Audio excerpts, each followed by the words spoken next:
This is episode 5 of the Woods Uncut Season 2, and a year can change everything.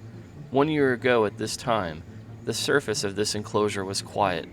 Ananias II disappeared for 45 days, and Baldwin took turns disappearing at a different time, resting beneath the soil, slowing down following a rhythm written long before captivity.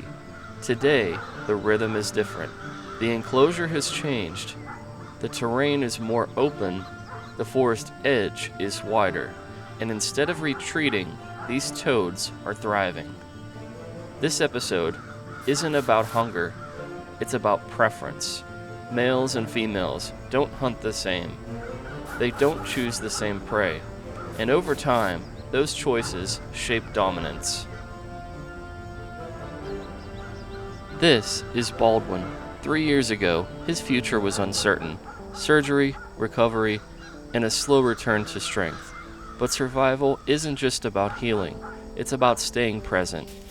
Baldwin doesn't dominate through force. Baldwin embodies the perfect personality to showcase a male American toad in captivity.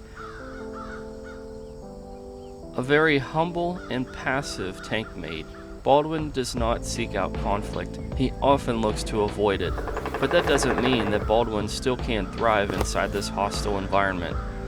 Even though he's often outweighed and outmaneuvered by the other American toads, he still finds a way to thrive. And that's exactly the perseverance that he's learned in the wild, being an American toad having to compete on the suburban edge.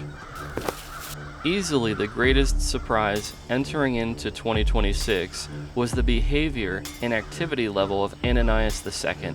He seems to be the patriarch dominating this PA Woods Vivarium. As the enclosure got a renovation to look more like the edge habitat where he's from, Ananias II has not disappeared like he did a year ago for 45 days. The drastic change in behavior from both of the male American toads has left Junia, our female American toad, who's been captive for nearly her entire life, stunned, as she now has to compete for resources unlike she ever has before at this time of the year. Either she was alone inside a small enclosure getting all of the resources, or last year the male American toads disappeared from the scene, allowing Junia to thrive. Even though this is a new challenge for her, I believe it's a challenge accepted, and this is fantastic enrichment for these animals to find a new way to hunt in a different season. And what better than to show this on the POV toad cam? Take a look as we highlight from inside the enclosure the interactions between the toads and their prey, as the toad cam was in there with them for this whole scene. The renovated enclosure favors open movement lanes, leaf litter edges, and short bursts of pursuit. These conditions mirror edge-woodland habitat, where the males patrol more, encounter moving prey more frequently, and Ananias and Baldwin both feel at home here. These European earthworms seem to be a challenge for the male American toads to capture. However, it's one of the specializations and also one of the favorite prey items of Junia, and she wastes no time taking this opportunity away from the males. The earthworms and hornworms are favorite prey items from Junia, and the reasons are because they're easy to capture, they're energy efficient, excellent recovery food, especially because the hornworms provide hydration. And female American toads often choose larger prey, slower prey, and fewer but more filling meals. When the opportunity presents itself to gorge on these earthworms and even take away opportunities from the males, Junia is going to be front and center, especially when it's one of her favorite prey items. While I'm farming earthworms in a colony in an enclosure where I'm gut loading with fruit and Missouri diet, these are not those earthworms, which means they're less nutritious, and if Junia is filling up on these consistently, they're not going to provide her the nutrients that she needs, as compared to Baldwin and Ananias, who love to eat the gut-loaded roaches and hunt after the grasshoppers that make their way inside this enclosure. This could cause some nutritional deficiencies in Junia.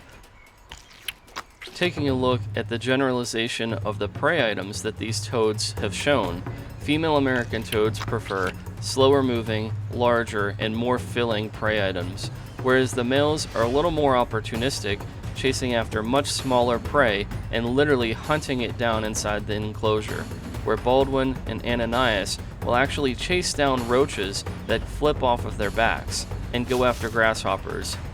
You might see Junia do this, but she's not going to do this as quickly and readily as the males. And that's just the difference in prey item selection.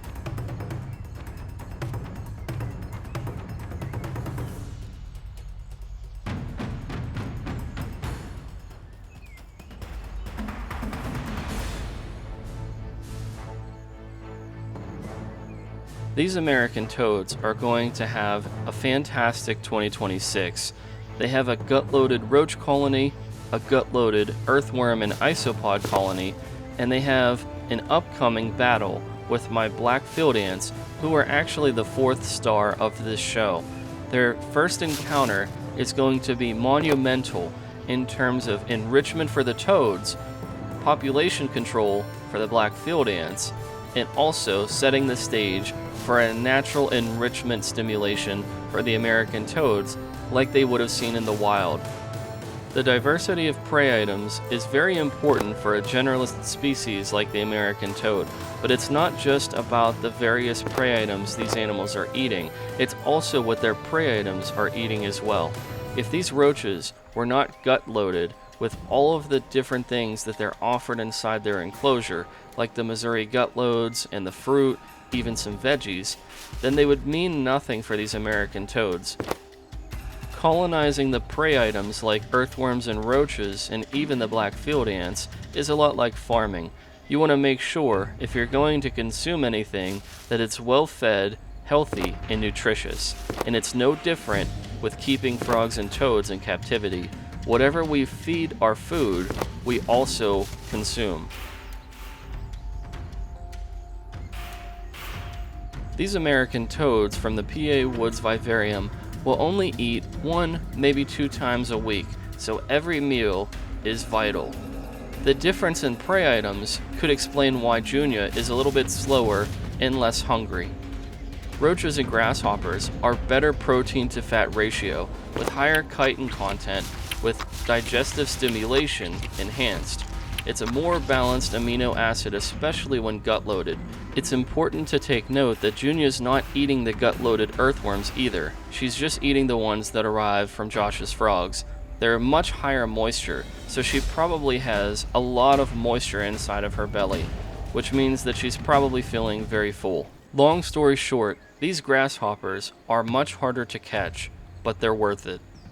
And we have a chance to see something we've never seen before.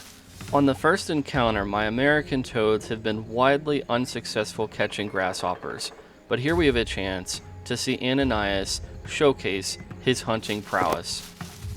These grasshoppers have been the most notoriously challenging prey item for the American toads to hunt, but not today, and not for Ananias.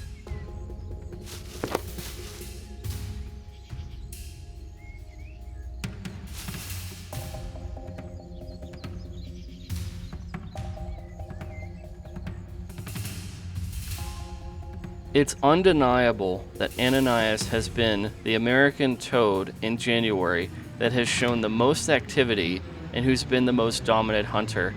He's really staked his claim in making this his enclosure, becoming the patriarch and maintaining that since the passing of Ace. It's remarkable how this little American toad has been able to dominate for so long and to take no steps backwards. It's been one of the most remarkable observations of my life watching the events inside this PA Woods Vivarium unfold. From these American toads living in a very hostile and competitive environment, all 3 of these toads bring their A game, but nobody quite like Ananias.